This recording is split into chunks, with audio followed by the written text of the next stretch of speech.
सुहावन गोरी गोदैबु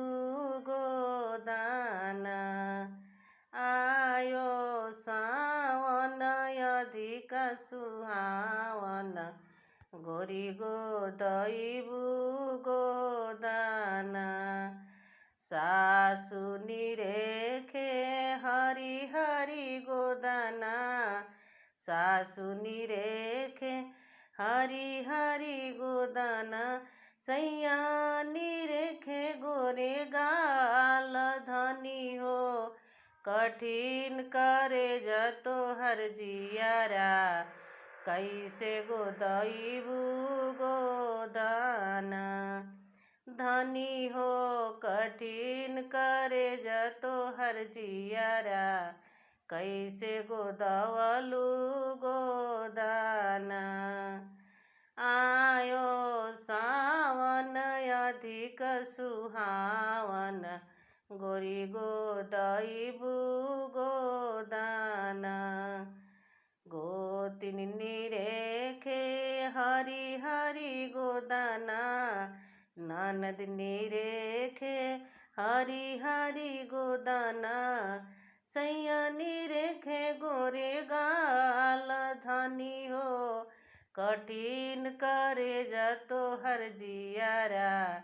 कैसे गोदवलु गोदाना धनी हो कठिन करे जतो हर जियारा कैसे गोदवलु गोदाना आयो सावन अधिक सुहावन गोरी गोदैबु गोदाना हमरो जेवन वरौर जे हरि जी से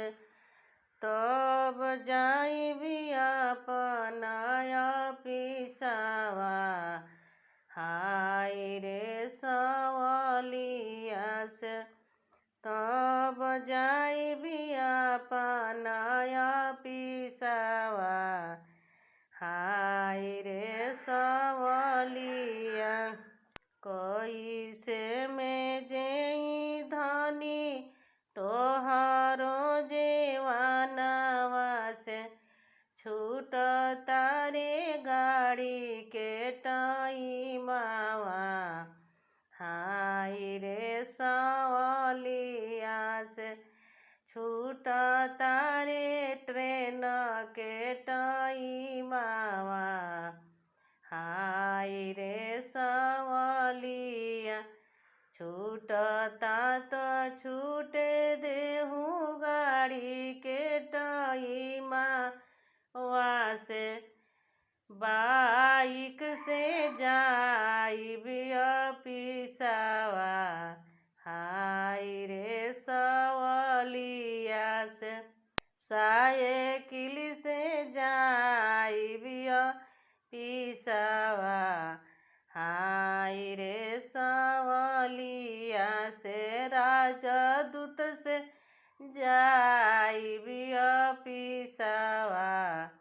हाय रे सवली हमारो से जड़िया रौरा सो ये हरि जी से